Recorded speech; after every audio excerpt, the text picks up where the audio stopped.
jumlah keseluruhannya berpotensi untuk diangkat menjadi P3K paruh waktu adalah sebanyak 1.363.983 orang. Bagaimana mekanismenya Bapak Ibu? Jadi karena ini adalah tadi syarat yang disampaikan oleh Pak yang mereka sudah mengikuti seleksi. Yang tentu ya mereka adalah yang terdata di dalam database apakah itu R1 pendataan, R2 pendataan, R3, R3B dan R3T. R3B dan R3T ini adalah yang mereka lulus karena optimalisasi. Kemudian ada non ASN yang tidak terdata, R1 non pendataan, R2 non pendataan dan R4. Serta yang ketiga adalah peserta P3K JF Guru lulusan PPG atau R5. Nah, nanti kami akan menampilkan datanya mereka. Bapak Ibu di instansi tinggal melakukan klik nama-nama tenaga non ASN, mulai dari namanya, kemudian jabatannya, kualifikasi pendidikan, dan unit penempatannya akan dimasukkan ke mana.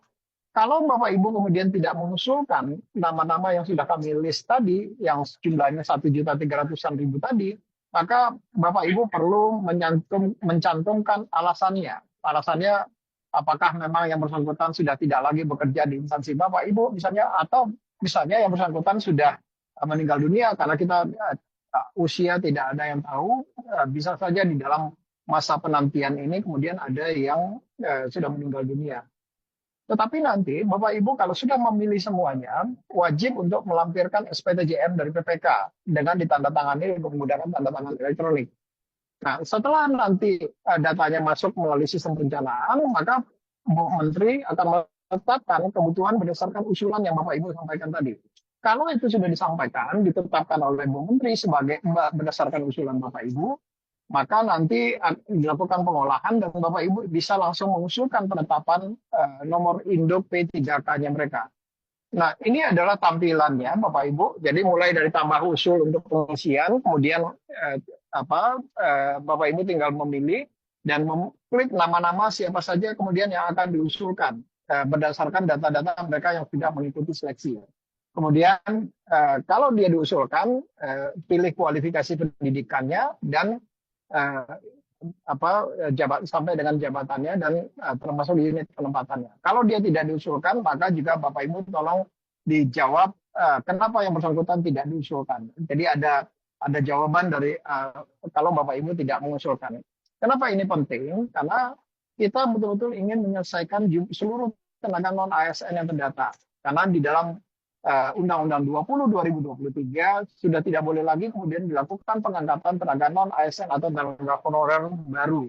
Sehingga mereka-mereka yang sekarang masih status sebagai tenaga honorer, hendak kita rubah statusnya menjadi pegawai aparatur sipil negara. Itu demikian beberapa hal yang ingin kami sampaikan, bagaimana mekanisme di dalam pengusulan kebutuhan P3K paruh waktu ini berdasarkan sistem dan by name jabatan serta kualifikasi pendidikannya. Sehingga dengan seperti ini kita berharap tidak ada lagi orang yang kemudian terliwat, tidak diusulkan perubahan statusnya menjadi P3K paruh waktu. Sekali lagi tadi Pak Deputi sudah menyampaikan, Pak Deputi SDMA sudah mengingatkan bahwa semua mereka yang sudah mengikuti seleksi, apakah itu R1, R2, R3, R4, ataupun R5, dikembalikan kepada Bapak Ibu di instansi. Sepanjang Bapak Ibu memiliki anggaran dan membutuhkan SDM tersebut, Bapak Ibu kemudian bisa mengusulkan. Dan mengusulkannya tentu by name dengan prioritisasi yang tadi disampaikan oleh Pak Deputi SDMA. Jadi R1 oleh instansi Bapak Ibu semua. Demikian beberapa hal yang dapat kami sampaikan bagaimana mekanisme terkait dengan pengusulan P3K paruh waktu ini, dan sekali lagi mekanismenya dilakukan by sistem Bapak Ibu termasuk nanti juga penandatanganan SPTJM-nya dilakukan by sistem. Demikian, terima kasih. Assalamualaikum.